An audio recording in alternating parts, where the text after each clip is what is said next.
Europe Matin. 7h42, figure libre avec Patrick Cohen. Et Vincent Hervouette pour la Catalogne, lendemain de scrutin qui ne met pas fin à la crise, mais qui la relance. On ne sait pas qui gouvernera à Barcelone, mais on sait qui a perdu, Vincent.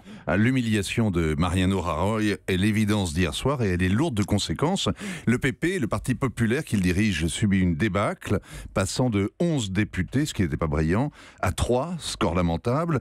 Ses électeurs ont filé chez Ciudadanos, plus jeune, plus à droite, qui est indemne de tout passé franquiste et de tout scandale affairiste. Le chef de file local du PP est vomi par les Catalans, c'est le problème du parti, mais que le chef du gouvernement espagnol soit désavoué et défié par 2 millions d'électeurs, c'est le problème de toute l'Espagne. Mariano Rajoy est le premier ministre faible, à bout de souffle, après ces années passées à éponger la crise de 2008, sans majorité au Cortes, bien que les Espagnols aient voté et revoté, et c'est parce qu'il est terriblement faible qu'il a tenté d'être ferme en Catalogne.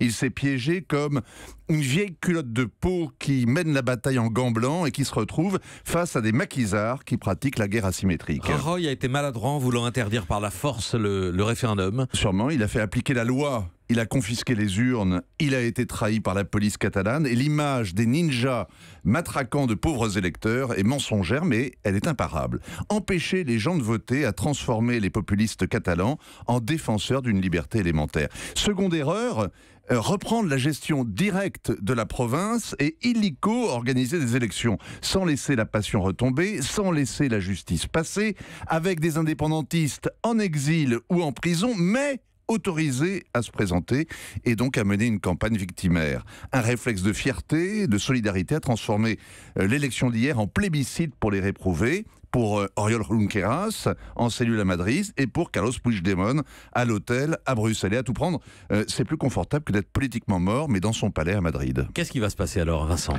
Hier, la Catalogne était ingouvernable, et bien ce matin, l'Espagne aussi. La crise est la plus grave depuis la restauration de la démocratie. À force de rejouer la guerre civile de 1936, le pays semble de retour en 1931, quand la Seconde République était impuissante à juguler les passions et les forces centrifuges. Alors en même temps, on est à la veille de Noël, l'optimisme est de rigueur, il faut se raconter des histoires en attendant le Père Noël et son grand-fils Mathieu, celui qui comprend tout de travers. Alors, le conte de Noël catalan sera de penser que l'électeur n'a jamais tort, que sa participation massive est signe de bonne santé, et la promesse de Noël, eh bien, c'est que le feuilleton catalan va continuer l'an prochain. Rebondissement garanti. Et ce sera passionnant, sans nul doute, évidemment, Vincent Hervouette. Hélène? Moi, ce que je trouve assez incompréhensible, enfin, pour moi, électrice française, c'est le sort de Puigdemont. C'est un leader politique qui est quand même parti à Bruxelles, qui s'est enfui, qui a fui ses responsabilités. Aujourd'hui, il est plébiscité. Non, il est numéro 2. Hein. Il est numéro 2, mais enfin, il fait un bon score. Le parti indépendantiste est devant. C'est vrai, mais son peuple, comme on dit aujourd'hui, n'a pas l'air de lui en tenir rigueur, néanmoins. Il vient un conte de fées avec Rajoy, c'est l'horrible Gargamel, l'Europe, c'est la fée Carabosse, parce qu'il a expliqué que l'Union européenne, c'était une union de nations décadentes. Il est obsédé par ces décadences. L'année dernière, il disait, ce sera l'indépendance ou la décadence. Ça, c'était il y a un an. Et il a... Bon, c'est pas Victor Hugo à Bruxelles. C'est plutôt Roménie à Neufle-le-Château. Son retour va être triomphal. Il va être incarcéré. Ce sera encore plus triomphal. On va vivre un feuilleton extraordinaire avec un homme qui est habité par une sorte de passion qu'on a du mal à laquelle on a du mal à adhérer. Mais on va continuer on n'a pas fini d'en parler, comme vous dites, Vincent Hervouette.